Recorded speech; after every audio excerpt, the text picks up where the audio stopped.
Warming up. It's boring, and when you're short on time, it really feels like one of the easiest things to skip. I totally get it.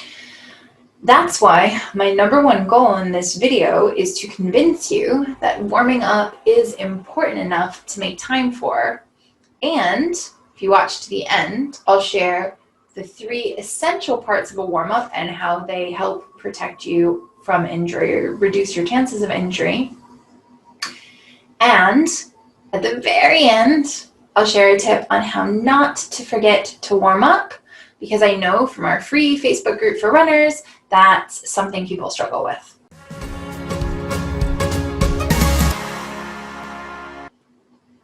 Hi, I'm Catherine. I'm the founder and principal therapist of Layton Sports Massage and the creator of the Creighton Massage Method. In this channel, I share self-care tips and information about how the body works so you can live and enjoy your favorite activities as close to pain-free as possible. Let me make a little confession, first of all. I am definitely guilty of sometimes not warming up. I mean, when you are short on time, it really doesn't seem like the most important thing to do. And there is one part of a warm-up you can skimp on a little bit, which I'll tell you about when I talk about the 3 parts of a good warm-up. But before I tell you how to warm up, I want to give you a really good picture about why it's so important. So the next time you feel like skipping, you can remind yourself of the benefits of warm-up. Now, the first and most obvious benefit of warming up is that it warms you up. So if your muscles are colder, they're less pliable, and you increase your chances of injuring the tissue when you're training versus if you warm up properly and you get more blood flow to the area. So that's one way that warming up properly should reduce your chance of injury, because it reduces the chance that your muscles that aren't properly pliable and warmed up could become injured. The second reason that it's important to be warming up is that a good warm-up helps to protect your joints. When you do joint circles in a warm-up, you're encouraging, your body encourages synovial fluid to come into the joints, which actually makes them have better shock absorption and lubricates them. So you're less likely to sustain joint damage. And there's a link below in the description that goes into a little bit more detail about that. The other thing that a good warm-up does, and this is personally what I think is most important, is it helps you wake up the right muscles. So the thing is, if you sit in a chair all day, you don't activate your lower abdominals, your glutes aren't switching on, your body is naturally using your hamstrings and your quad and not really your supporting muscles. If you don't wake up those muscles as part of your warm-up, your supportive muscles or your under-recruited muscles, when you go out and do your exercise, your brain is going to recruit the muscles that it's been recruiting all day, or it's used to recruiting. Let's say that you do it first thing in the morning. But a good warm-up will help you wake up the muscles that maybe don't get used all the time, so that you're going to use them in your workout, in your run, in your cycle.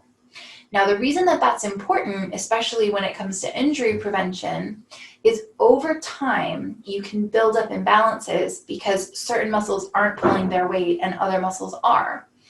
When you warm up, you increase the likelihood that all of the muscles are working together the way that they're supposed to. But if you don't warm up correctly, you increase the chances that your body's just using the muscles it always uses, which 1, might not be the right muscles for the job, and 2, will mean that they're getting worked more and are likely to develop an overuse injury. Especially if you're training outside when it's getting colder, like in the autumn or when it's winter, waking up your muscles helps you to use the right muscles, helps you react more quickly because you have better connection with those muscles, and makes your muscles and your body a little bit more pliable and a little bit less liable to strain.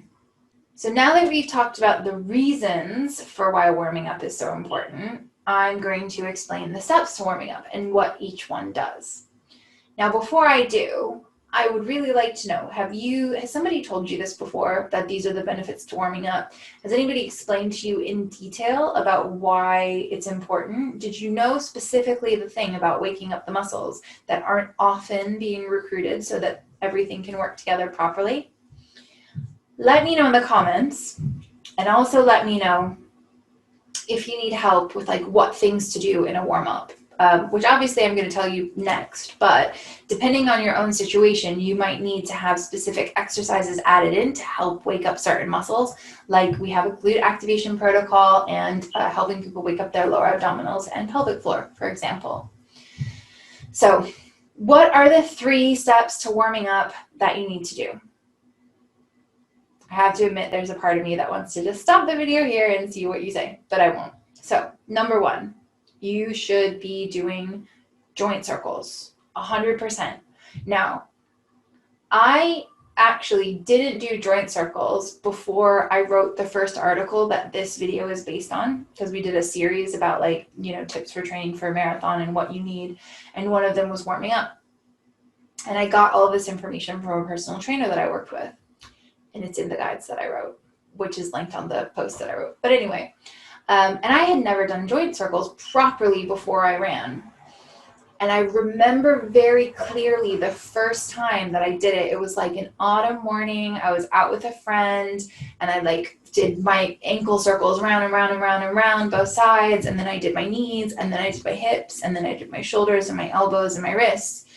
And I remember my legs feeling so much more spongy. Like there was a real difference in the shock absorption when I did my joint circles properly. So I would really recommend, if you've never really done joint circles right before you go for a run or anything that requires some like impact shock absorption, really try it because it made a huge difference. Then you also want to have activating movements. Now, some people call this dynamic stretching. I personally think that confuses people when they're talking about stretching, but dynamic stretching is just basically moving through range of movement. You probably need to have, if you've ever had a session with us, we've probably helped you identify some of the muscles that you have trouble contracting. So we will have given you exercises to specifically connect and wake up those muscles. So you do that in the warm-up at this point with the activating movements. It might be something like squats, it might be lunges, knee lifts, like lifting your knee ups, and like bum kicks so that your feet are kicking your bum. Those are all really good because they mimic movement. Like that's good for running because it mimics movement for running, or any kind of movement that you're likely to be doing during your workout.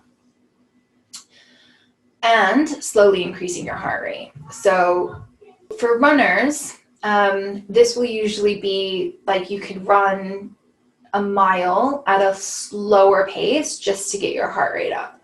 Like you do not want to go from 0 to really fast, for sure, because that's kind of a shock to the system. For a cyclist, again, it would be cycling a little bit more slowly. If you are a footballer, and I'll add the link below, there's actually a specific warm-up that FIFA developed that was shown to decrease injuries in football players by something ridiculous like 40% or 60% in a study they did in Switzerland. And we wrote an article about it a few years back. So I can link that. I'll link that in the description below. But basically just, getting yourself up slowly so you're not going from no movement to very fast movement. Number 3, the slowly increasing your heart rate, can be folded into your training. So it doesn't necessarily, this is something that you can kind of make a part of your training and doesn't necessarily need to be separate. And what that would mean is that, let's say that you're planning on running 10 miles, you could run the first mile as like your slow warm up and then go up to your pace in the second mile. Or if you're doing a long cycle ride, the first 10, 15 minutes on the bike could be a slower cycle, and then you can pick up your pace.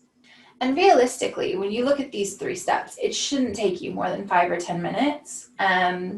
Really, you could get it into 5 if you needed. And it's really better to at least do 1 to 2 activating movements and some joint circles if your choice is that or nothing. Because there really is a benefit to warming up, a big benefit.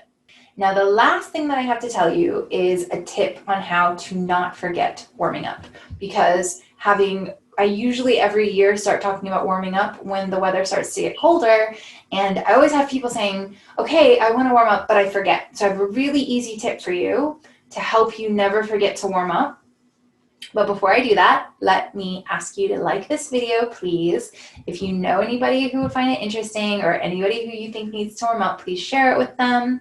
Subscribe to the channel if you'd like to get more videos like this or other videos. And if you are a runner or a cyclist, we do have a free Facebook group for runners and cyclists you can join. The description will be below. Now, the simple tip to stop forgetting your warm-up. I recently did a video called How to Externalize Your Memory, How to Never Forget Your Self-Care Again. I will link that below, and I'll put that at the end of this video, I think. So, externalizing memory basically means that you put stuff around you in your environment so that you don't forget to do the things that you're supposed to do. For warm-ups, though, you're usually out, right? You're going out for a run or you're going out for a cycle, so you can't like stick a Post-it note in the air over your bike before you go. So what you would do is get a rubber band, and hopefully a weirdly colored one, or if you come see us at the clinic, we'll give you one of our Remember bands for free. And so then you wear it, you put it out with your kit, when you're getting dressed, put it on, and then when you're out, right about to run, you notice your wrist, you have the rubber band or the Remember band, and you remember to warm up. And that's it. It's super simple. It's so easy to not forget to warm up. Thank you so much for watching. That is how to warm up effectively. Please let me know in the comments if you are going to start doing it or if you have any questions, and I'll see you in the next video. Bye.